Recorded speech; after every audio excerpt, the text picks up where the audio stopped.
This is Adam Rodman, and I am so excited to be here. Well, virtually at least. Originally, I had really been excited about taking my first trip out of New England since the beginning of the pandemic. This is a live podcast of Bedside Rounds, and the title of this episode is Fever on the Frontier. So medical history is often presented as a top to bottom elite history, right? New ideas are generated in universities in major cities, and then over the years or decades or centuries, they trickle down to ordinary health practitioners. This should sound pretty familiar in the 21st century.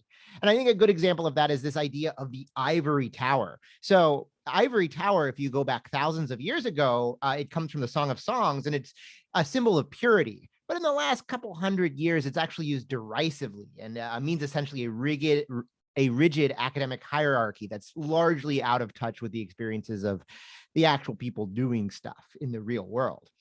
So I think it goes without saying that the actual practice of knowledge generation and knowledge transfer is much more complicated than it has normally shown. So when Rob invited me to give a live podcast for the South Dakota ACP National Meeting, I wanted to explore this idea a little bit more. So knowledge generation and multi-directional knowledge flows. So in this live podcast, I'm going to be talking about the intellectual understanding of fever in the early 19th century. And because I wanted to do something relevant to the Dakotas, I'm going to specifically be talking about the American frontier in the early 19th century. And all of this sounds a little bit ethereal and maybe ivory towery, but don't worry, because the story I'm going to tell is a classic Holmesian whodunit. So how in a simmering background of different ideas about the nature of fevers boiled over when a mysterious and deadly new disease called milk sickness started to wipe out settler communities throughout the frontier. And this is a story, honestly, you could make a movie out of this, because I'm going to talk about indigenous medicine and forced relocation and genocide, how milk sickness shaped the lives of one of the most important US presidents, dueling ideas about the nature of disease imported from the finest medical schools in Europe, and finally, the Cassandra-like hero of our story, Dr. Anna, a pioneer medicine woman who figured out how the cause and how to prevent milk sickness, but her discoveries went unheeded for almost a century. Okay, so first, just to get some context here, we're going to talk about American expansion in the West at the beginning of the 19th century.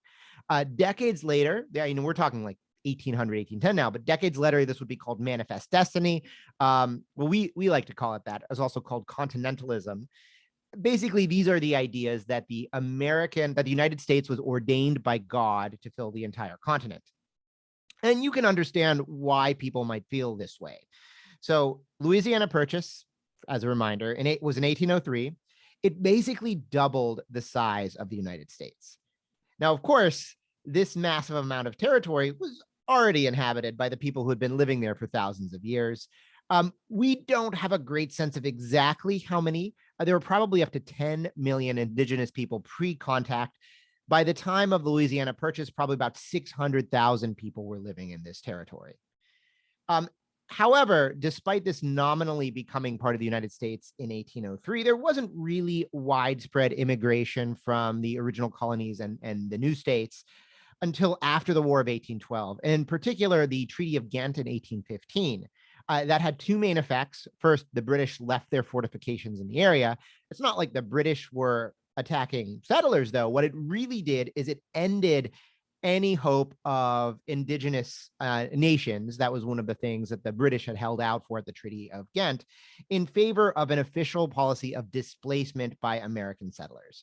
So what had been a slow trickle in the late 18th and early 19th century turned into a torrent of settlers from the original 13 states, the new states, as well as European immigrants entering what was then called the Middle West.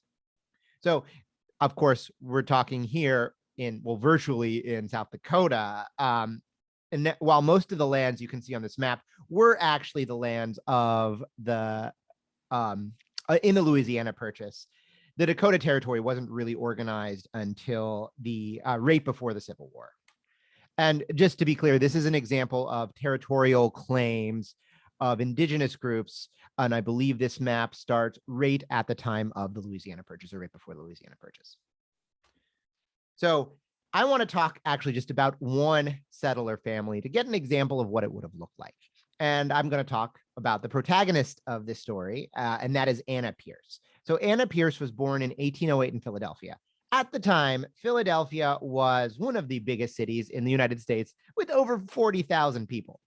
So when she was 16 years old, her family, like many American families, moved into the frontier. They traveled westward and they crossed the Ohio River at Ford's Ferry. And this is actually an example of what ferries would have looked like at the time. No, this is from Canada. This is a horse-drawn ferry, which is what Ford used. And they settled on a homestead near what would later become the town of Rock Creek, which is in southeastern Illinois. And this is all in 1824. Pierce was shocked at the poor health of her fellow settlers in southeastern Illinois, especially compared to back home in Philadelphia. Disease was endemic and it carried off large portions of the population. So there were many naturalist and physician visitors from both the East and Europe, and they were all shocked. So an example would be David Thomas. He was a botanist from Philadelphia, and he traveled through the frontier to collect specimens. And he reported that in the town of Vevey, Indiana, this is in the fall of 1820, 1 out of 6 people died of bilious fevers.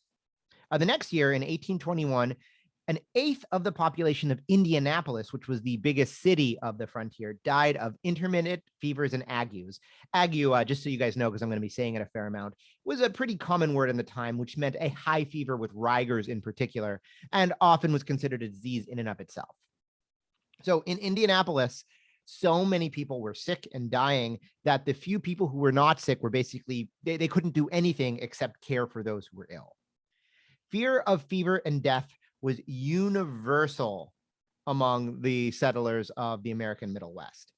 There was a saying that a pioneer had a, quote, wholesome fear of 2 things, fevers and ague and rattlesnakes. And a second saying suggested just how common it was to get sick. He ain't sick, he only got the agar. The threat of disease was omnipresent. It killed off settlers or forced them to flee back east all the time. And this is a quote from a pioneer. I'm going to read it to you of his experience with ague. You felt as though you had gone through some sort of collision, thrashing machine or jarring machine, and came out not killed, but the next thing to it. You felt weak, as though you had run too far after something and then didn't catch it. You felt languid, stupid, and sore. It was down in the mouth and heel and partially raveled out. Your back was out of fix. Your head ached. Your appetite crazy. Your eyes had too much white in them. Your ears, especially after taking quinine, had too much roar in them. And your whole body and soul were entirely woebegone, disconsolate, sad, poor, and good for nothing. You didn't think too much of yourself, and you didn't believe that other people did either. You didn't care. You didn't quite make up your mind to commit suicide, but sometimes wish some accident would happen to knock out either the malady or yourself out of existence. You imagined that even the dogs looked at you with a kind of self-complacency. You thought the sun had a kind of sickly shine about it. About this time, you came to the conclusion that you would not accept the whole state of Indiana as a gift. And if you had the strength and means, you picked up Hannah and the baby and your traps and went back to yander to old Virginia, the Jerseys, Maryland, or Pennsylvania. So that's a very colorful quote. What did people think was the cause of all of these fevers or the ague? There was an incredibly vigorous debate both in the eastern United States and in the original 13 states and in the new frontier, which was largely informed by similar debates that were going on in academic circles in Europe and to a lesser extent in the US, especially in Philadelphia. So the traditional Western understanding of disease was that of the 4 humors. That is, all health and disease came from balances and imbalances of these 4 constitutional fluids. In case you don't know them, that's blood, phlegm, black bile, and yellow bile, as you can see in this diagram, as well as pneuma, that is the air of life. You can think of that similar to the Chinese idea of qi. The human organism was understood to exist in permanent equilibrium with everything around it. And literally everything, the food that we ate, our neighbors, the people we talked to, the people we married, the stars, the planets, and the constellations, our emotional states, the weather, all of this affected our health. Well, what caused disease then? And the answer is pretty obvious there. It's anything that causes an imbalance. And therefore, to treat disease, you have to reestablish this balance. And if you think about it this way, the traditional therapeutics of the Western armamentarian start to make sense, right? You have bleeding, purging, laxatives, blisters, intense dietary modification. Each of these theoretically would rebalance a specific or combination of humors. So the traditional kind of scientific understanding is that humoral medicine died out really in the late 18th, early 19th century. And that is true in elite medical circles like in Edinburgh. In Edinburgh, there were new ideas about discrete diseases that were defined by their symptoms, which is actually quite popular in elite circles in the United States, like in Philadelphia, or in Vienna and Paris, where there were new ideas about pathological anatomy. And that's the idea that disease lives in a certain part in the human body. This should sound recognizable. This is essentially the modern medicine that we practice today. But among regular people and regular doctors, humoral ideas were potent actually into the 20th century. And if you think about the way we talk, our language is still peppered with humoral ideas. We talk about, of course, people can be sanguine, phlegmatic, or melancholic. But we also talk about people having a sense of humor, good humor. Originally, that would have mean balanced, and now it means funny. Some of you here, I've actually had a couple of patients who will describe this, have had older patients who will talk specifically about taking a physic. And a physic means a laxative, and they'll take a physic for any sort of febrile disease. And this is a really, really cool to me holdover from humoral medicine, both in language and practice, that stretches back thousands of years that somehow managed to live basically into the 20th century. Okay, so you would intuitively think that a humoral model doesn't really make sense in the setting of epidemic disease. Like, how could everybody be unbalanced at the exact same time, like in a cholera epidemic? But of course, there was an answer for that, and that's miasma. Most people, I think, have heard of the word miasma. And miasma is actually an ancient idea, even though it became very popular in the 19th century. And basically, it's an explanatory model of why everyone can get sick at a similar time in a seasonal matter in particular. So miasma theory held that toxic air and smells in particular were responsible for essentially a group unbalancing of the humors. And miasma indeed was an incredibly common explanation for the poor state of health of settlers in the American Middle West. So for example, the Portsmouth Scioto Telegraph of Ohio poetically described the poor climate this way: the angel of disease and death, ascending from his oozy bed along the marshy margin of the bottom grounds, floats in his aerial chariot, and in seasons favorable to his prowess, spreads mortal desolation as he flies. You can see this is from the United Kingdom, but it shows a very similar idea of miasma just flying and killing people. This was clearly a common idea among the actual settlers, not just among doctors. So this is from a pioneer in Michigan. As the land was plowed up, the malarial gases set free. The country became very sickly. Crops went back into the ground. Animals suffered for food. And if the people had not been too sick to need too much to eat, they must have gone hungry.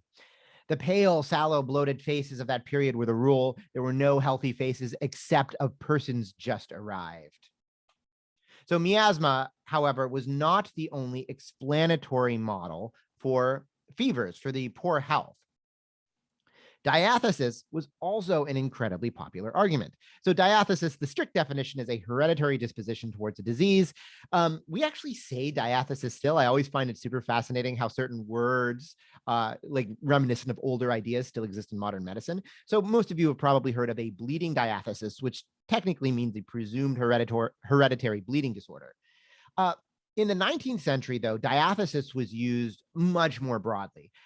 Research in the German states, as well as England in the 19th century, had shown that cases of phthisis, that's tuberculosis as the French were calling it now, clustered in family groups. The same seemed to be true of many other febrile illnesses. Might there be some hereditary or even constitutional cause to these diseases? All of these arguments found very fertile ground in the American frontier, especially as prohibition movements started to grow. So James Hall was one of the first Eastern writers to survey the frontier. He dismissed all of these complaints about bad weather. He actually thought the weather was much better than on the East Coast. And he blamed the constitution of the, to be clear, often immigrants from Europe settlers. And I'm quoting here: too much meat, not enough fresh vegetables, too much drinking. So Daniel Drake, you may be familiar with this name. He's probably the most famous physician of the frontier in the early 19th century. He's from Indianapolis. He made this argument as well. And he argued, and I'm going to read this quote to you, quite absurdly, that the same factors that led to fevers also led to spontaneous combustion.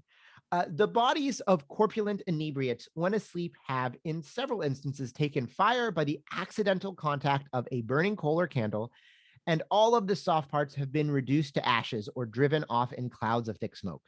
To conceive of the possibility of this revolting catastrophe, we only need recollect of the combustible nature of fat, and still more inflammable quality of ardent spirits, which is composed of the very same materials, and which, being swallowed daily in excessive quantities with reduction of food, may be presumed to alter to a certain degree the chemical composition of the body. Meanwhile, its vital powers become greatly reduced and thus render it easy prey to fire or other external agents. Of course, physicians had noted for a long time that certain diseases appeared to be spread from person to person. The most famous example, of course, here is syphilis. That's contagion, the idea that there's either chemical or biological agents that can spread certain types of disease, was still fairly esoteric at the beginning of the 19th century in the American West, though it was being taken seriously in Europe. So Daniel Drake himself felt that cholera was likely spread by contagion from an animalcule. And animalcules are microorganisms that were first described by Leeuwenhoek a century before. You can think of this as a kind of a proto-germ theory. And finally, there's one other cause of fever that I think we need to talk to because it's really popular in the United States, and that is the idea of irritation and counter-irritation, or the unitary fever view. And this had taken the American establishment by storm, especially Benjamin Rush, after whom Rush University is named after, and probably one of the most famous physicians of the early American period. I don't want to get too much into the details here, but the basic idea is that all fevers are a single disease caused by irritation, and therapy was to purge this irritation, and that was usually by copious amounts of bloodletting. Okay, back to Anna Pierce. As you can see, the intellectual milieu surrounding fevers was pretty varied. There was a lot out there by the time that Anna Pierce reached Illinois. She found pretty quickly this young woman had a natural inclination towards healing, and in 1828, she actually returned to Philadelphia to pursue medical education. There are many legends told about her, and they suggest maybe a more dramatic cause, including a drunken suitor and gunfire that caused the, I'm quoting here, tomboy Pierce gal to disappear for a little while. In any event, once she was in Philadelphia, she set about getting the most medical training that was open to a woman in the 19th century, in the early 19th century, which was taking courses in midwifery, nursing, and dentistry. So let's talk about medical education for a second. In the early 19th century, it makes sense that she would have gone to Philadelphia. Philadelphia, with the University of Pennsylvania, was the center of the American medical establishment. But formal medical education was completely cut off to women. I mean, Elizabeth Blackwell wouldn't earn her degree until 1849, and co-education didn't truly start until the 1870s. That being said, medical education was booming in the United States. So in 1800, there were only 4 medical schools, University of Pennsylvania, King's College, Harvard, and Dartmouth. And they were organized in a very old-fashioned English medical school fashion. Between 1810 and 1840, however, 26 more schools were started. And I just want to say that the quality of them was, let's just say, heterogeneous. So what was it like to be a student in these schools? Generally, you'd be required to sit through a fixed number of lectures on anatomy, pathology, and the materia medica, aka pharmacology. Second year of school, believe it or not, was usually just repeat lectures from the first year of school. And procuring cadavers was quite difficult. There was a thriving secondary market of resurrectionists who would raid graveyards. And after finishing in the classroom, these newly minted medical doctors would, the principle was that they would apprentice themselves to experienced physicians, sometimes serving as what were called house officers in hospitals that were meant for the poor. But that's theory. In reality, many just went off, hung up a shingle, and started their own practice. The reason that I'm going all over this, obviously, Pierce did not go to these schools, but her training was she was effectively as well trained as any of these quote unquote regular physicians.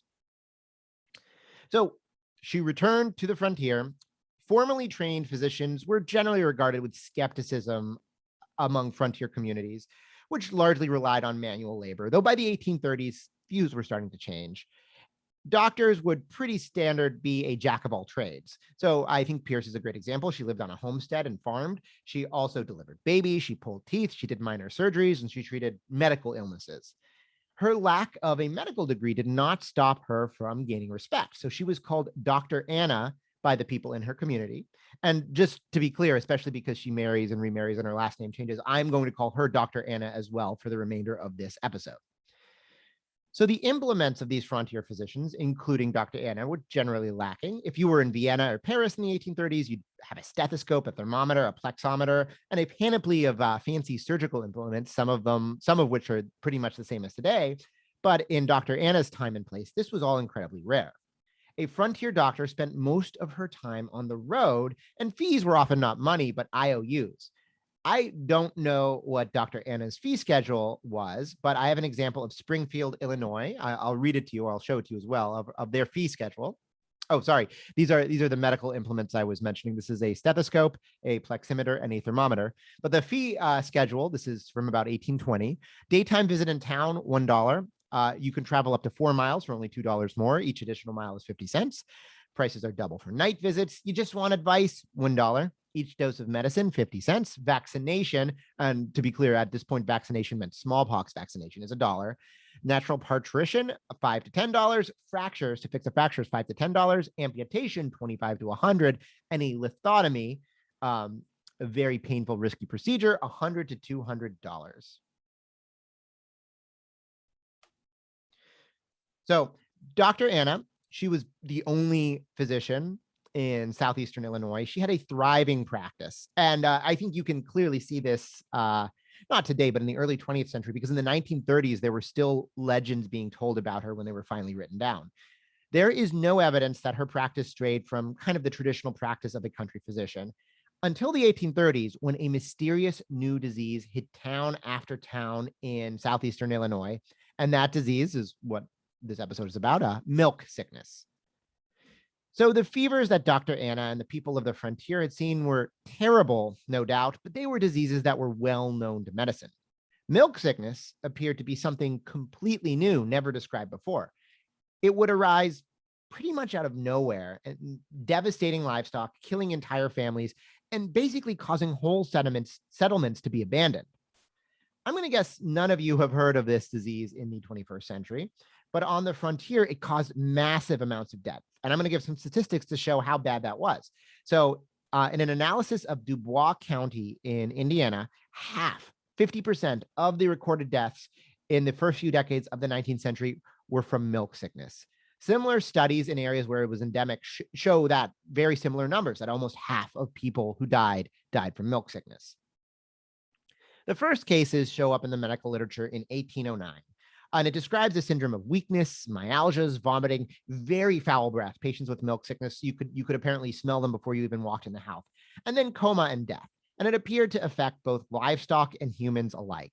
The locals called it, especially in animals, the trembles. In 1809, when it was published, there's not a clear association with the drinking of milk, just that animals and humans get sick at the same time. It is reasonable to suspect that the name milk sickness actually predates this and that people were aware of it for at least a few decades before. One of the evidence from a review paper quotes a milk sick mountain in my home state of North Carolina. The details of that are also lost in legend. In 1810, this tiny report was reprinted by Dr. Drake. Dr. Drake, remember, was the most famous physician of the frontier. But he was pretty still skeptical of this disease. And he said, physicians should determine how far it deserves the appellation of a new disease. By 1811, milk sickness was front page news. The Cincinnati Liberty Hall described the disease as sick stomach and basically wrote a modern description of it. They clearly linked it to the consumption of milk or cheese, in particular from cows raised on uncultivated pastures. This description was reprinted in several places, including the Medical Repository of New York. In case you don't know what that is, that was the nation's first and at the time most important medical journal. Despite this fairly comprehensive description, including an association with milk products, especially from cows outside of formal pastures, literally printed as front page news and in the nation's largest medical journal, milk sickness continued to be mysterious for decades. Settlers were essentially left to learn about the disease through their own experience and suffering. Like these early descriptions that we have now, they quickly realized that the first signs of the disease could be seen in grazing animals or their suckling offspring. And they would develop the trembles, with human disease soon to follow, especially after eating dairy products. Settler experience with milk sickness probably changed American history. So in the summer of 1816, Thomas and Nancy Hawks Lincoln settled near Pigeon Creek in Indiana, and they eventually built a log cabin. This is the recreation of it that exists today. In the summer of 1818, milk sickness struck this new community. First, a cluster of neighbors died, then Nancy's aunt and uncle, and finally, Nancy Lincoln herself died, leaving behind her husband and children, including a 10-year-old Abraham Lincoln. And, like many settler communities, when milk sickness struck, they left and they moved to Illinois, where, history was made. By the 1830s, when milk sickness arrived in southeastern Illinois for Dr. Anna, the disease was no longer considered uncommon, but its cause was still equally mysterious. And I should add that on the East Coast, the disease was either completely ignored or even thought to be a superstition. Only one medical textbook from the first half of the 19th century mentioned it. In any event, such a deadly disease needed some sort of treatment. The states of Kentucky and Illinois actually offered a reward to anyone who could prove a cause of the disease. It was never claimed. I'm going to go over the three major theories that were around in Dr. Anna's time. So they were miasma, a metallic poison, or a vegetable poison. By the late 19th century, there'd also be a fourth cause that was positive as well, and that's infectious microorganisms. So let's start with the arguments for miasma. And these were most famously made by Dr. William Lee. He was a Tennessee physician in 1821. So he noted that the areas afflicted by milk sickness appeared in valleys west of the Appalachian Range. In Tennessee, for example, the valley serves as a strict demarcation between areas where there are milk sickness and areas where there's none. This flatter land had dramatically different vegetation and climate, in particular ponds with stagnant water. It was this stagnant water and climate which were, quote, impregnated with noxious effluvia, and which caused other miasmas like yellow fever, which best explain the presence of milk sickness. In defense of his arguments, he pointed out that seasonal component to the disease, the late summer, especially when water was at its most stagnant. It was unheard of in the winter. These were initially pretty popular arguments. Drake himself in this period actually thought that marshy exhalations were a possible cause. Ultimately, though, Lee's arguments were rejected, though not because of skepticism about miasma. Miasma would continue to be an incredibly potent idea through the early 20th century.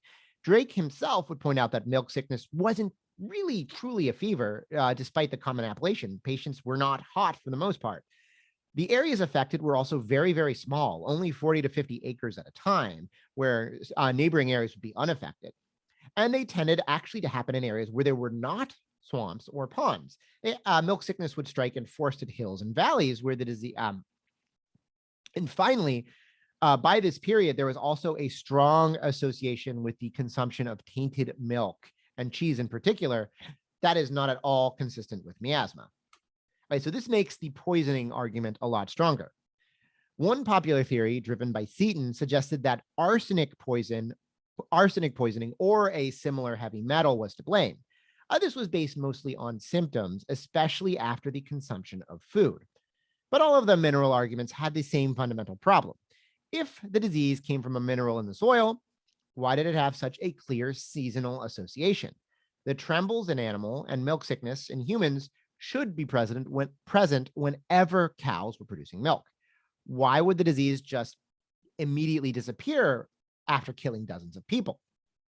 So that brings us to the most popular theory, which was the vegetable poison hypothesis. And it brings us back to Dr. Anna.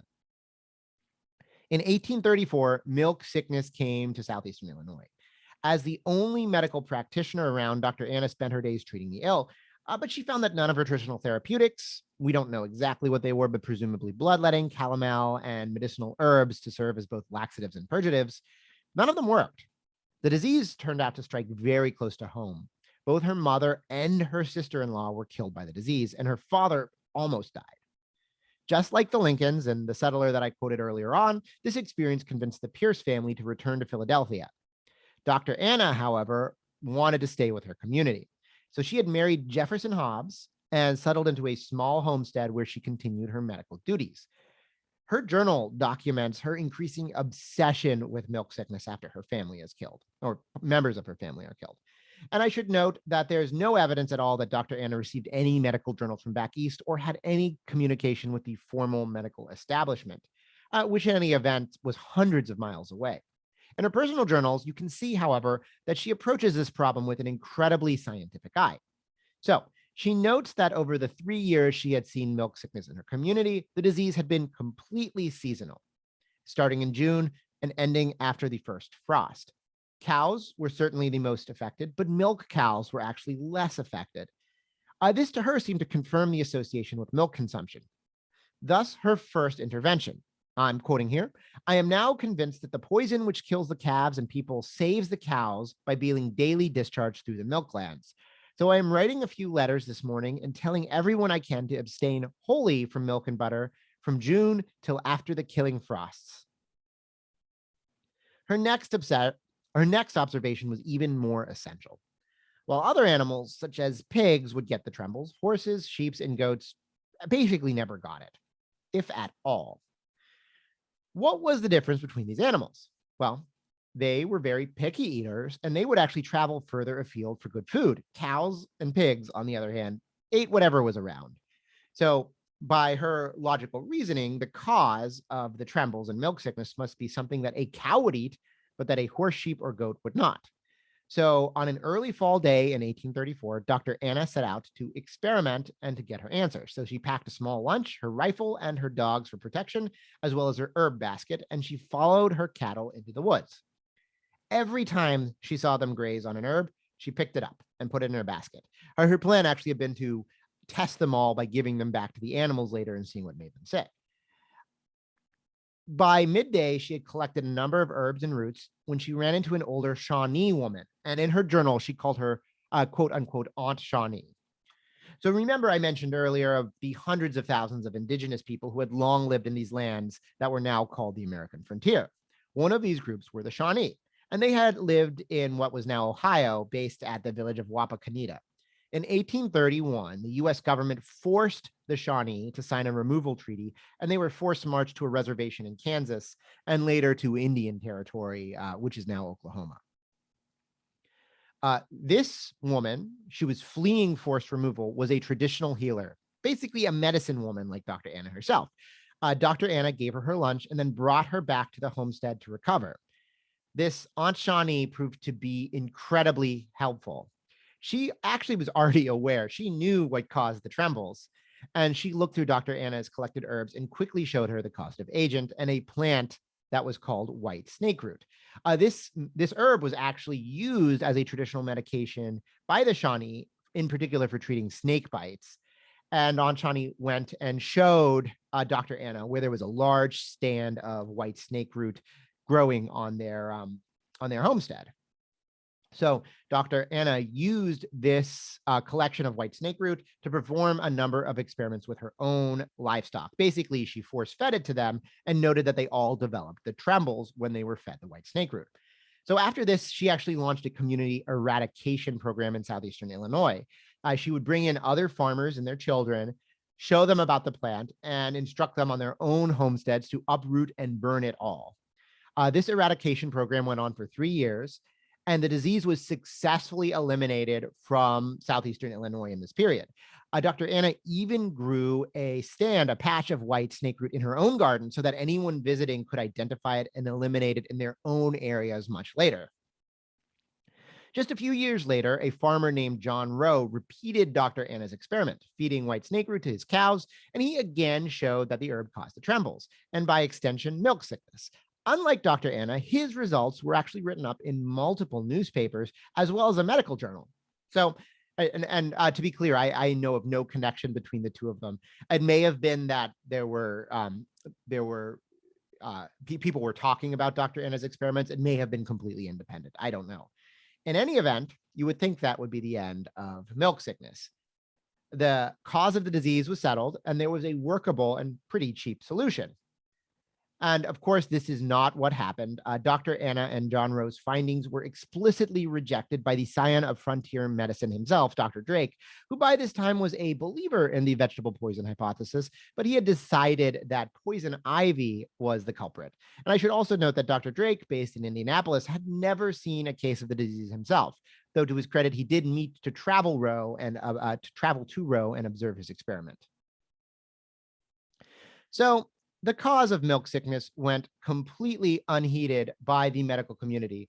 The disease started to become far less common over the middle of the 19th century, probably because of two main reasons. And the first was that as the West grew developed, cultivated pastures became more common and there was not white snake root growing in them. And the second was that as settlements grew into towns, milk was often mixed at dairies, diluting out any poisons.